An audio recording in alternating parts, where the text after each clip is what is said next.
তোলে অহা যোৱা কৰোঁতে মই কাৰণ তেওঁলোকৰ গোটেইকেইটা গাড়ী এইখিনিতে থাকে মানুহবিলাক ওচৰতে থাকে চ' আল্টিমেটলি গৈ যেতিয়া বহুত বেছি হৈ গৈছে মই পাৰা নাই সহ্য কৰিবলৈ কালি আপোনালোক ক'ৰবাত গ'লে যদি আপোনালোক কমে মই আকৌ কৈছোঁ এইটো কথা যদি আপোনালোক ক'ৰবাত যায় ক'ৰবাত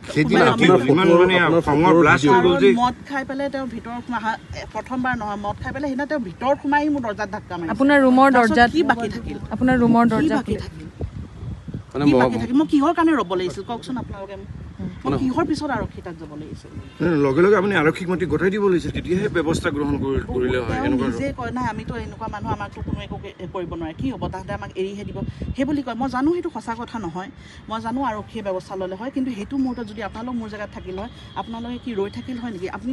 মতা মানুহ সেইকাৰণে নুবুজিব পাৰে এইটো কথা কিমান দিনৰ পৰা এনেকুৱা হৈছিল বাৰে বাৰে বাৰে বাৰে সদায় হিউমিলিয়েট হৈ থাকে ইমান দিন যে মই হিউমিলিয়েট হ'লোঁ সেইটো কিন্তু কোনো চাব নাহিলে সেইটো গম নাপাওঁ মই কিমান বয়স হ'ব ইমান নাজানো মই ভালকে নামটো ভালকে নাজানো মই নাজানো যেহেতু আপোনাৰ বৰ্তমান আমাৰ ষ্টাফ